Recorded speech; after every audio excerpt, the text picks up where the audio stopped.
Most people waste their time learning data science the wrong way. They start with the models, linear regression, clustering, supervised and unsupervised learning, memorizing algorithm after algorithm before they ever decide which one a real organization actually needs. The project that finally made a click for me didn't start with a model at all. It started with a nonprofit asking dead simple business questions. How do we increase attendance? How do we generate more sales? And which new groups should we start targeting in our new marketing campaign? So I stopped starting where everyone else started and worked backwards from the answer that I actually needed. I call it the backwards method. And by the end of this video, you'll learn how to turn a broad business problem into a data science project, choosing your techniques with a clear purpose and actually remembering the concepts instead of forgetting them a week later. But first, let me show you why knowing more algorithms doesn't automatically make you better at data science. Now, if this is your first time here, I'm Kedeisha, and over 6 years ago, I was delivering pizzas and Amazon packages for $8 an hour. And today I'm running a community of over 80,000 current and aspiring data professionals, and I've helped thousands of other career changers break into data analytics without going back to school, wasting more money on courses that just don't work. And if you ever want to work with me directly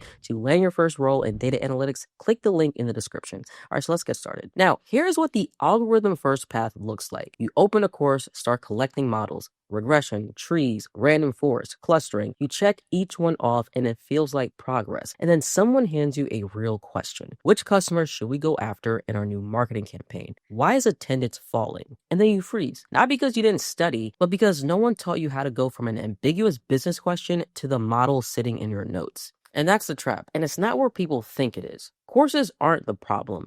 Treating the models as a starting line is. You can understand exactly what clustering does, but still miss the moment segmentation is the right call. As long as you're following guided projects, someone else already picked the objective, the data, and the definition of success. You're doing the reps without ever building the judgment you actually need. That was a gap I didn't fully understand until I started working with a nonprofit. They didn't give me a data science problem, they gave me a business problem. By then, I'd done what you're probably doing right now. I'd taken the courses, finished all the projects, built models that ran and gave me numbers. Every tutorial told me I was on track, and I believed it. But when I got a chance to help a local nonprofit, it looked nothing like the tutorial. No clean file, no target column, no instructions, just messy spreadsheets and a few very human questions. No dataset prepped for a model, no success metric handed to me. The first thing in front of me wasn't a modeling problem, it was a comprehension problem. So I asked the boring questions first. What does this organization actually do? Who do they serve? What does a win look like for them? And only then did the method reveal itself. To find a new group to target in their next marketing campaign, I had to compare how their current audience behaves, which meant grouping similar people together, which is segmentation, which is clustering. Unsupervised learning. They never asked me for machine learning, they asked me for an answer, and machine learning just happened to be the tool to get me there. And that flipped how I saw the whole thing. Data science doesn't start with an algorithm, it starts with a business problem, a context, and a decision. And the method is the last thing you ever choose, not the first. Algorithm first is a solution hunting for a problem. Problem first lets the problem tell you which method it needs. So I stopped asking which model should I use or practice with and started asking what decision are they trying to make and what would help them make it. That one question became a process I would repeat on every project. So here it is. It's called the backwards method and it's simple. 1, start with the outcome. The thing that they actually want to change or improve or make. More attendance, more revenue, and new audience, not I want to use clustering.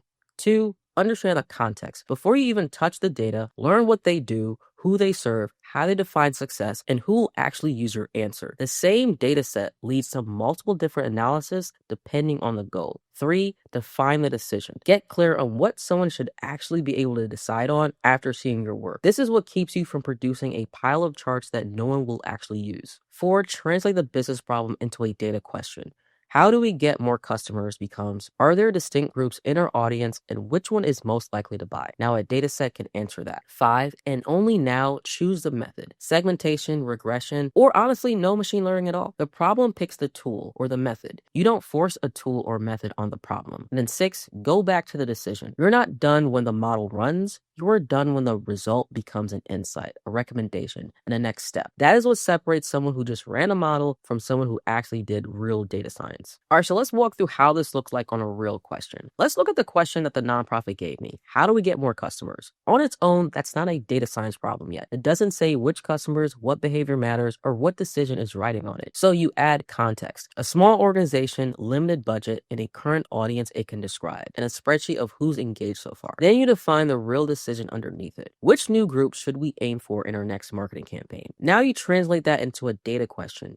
Can we find distinct groups in the existing audience based on how they behave? And then that's where the method shows up on its own. You pick the variables that matter, explore the behavior, and group similar people together. Segmentation, clustering, arriving because the question asked for it. You get a few clear segments, one standing out as the strongest, the most undeserved opportunity, and then you turn it into an action. Test a campaign on that segment, adjust the messaging, and measure whether sales actually moved or not. The model was never the beginning. It was the one step inside a process that started with the problem. And that's exactly why the concept finally stuck for me. When you learn this way, every concept has a reason to exist. Clustering isn't an abstract technique from Module 7 anymore. It's the thing that answered a real question about real people. You're not memorizing disconnected techniques and hoping they stay put. You're learning tools and methods already attached to a story, and your brain holds onto meaning far better than trivia. A real problem also forces you to choose which technique fits, which data matters, and how you'll explain it to someone who doesn't care about your code. A guided project hands you all those answers. A real one makes you earn them, and that's where judgment gets built. Now, I already know what you're thinking. That's great, but you don't have a client yet. So let's fix that. You do not need a paying client for this. You just need context, and context is everywhere. You can pick a real organization, a local nonprofit, a local business, or a product that you actually use every day, and research it like you're about to work there, who its customer base is, and what problems are keeping the executives up at night. Because anyone can run an algorithm now. The business and analytical thinking is still rare. Now, here's a warning before you swear courses off forever. Don't take any of this as skip the fundamentals. You still need the floor. The basics of Python are R, how tabular data works, cleaning, exploratory analysis, real statistics, and knowing what even goes in a model to begin with. What the backward method changes is the order and the context of your learning,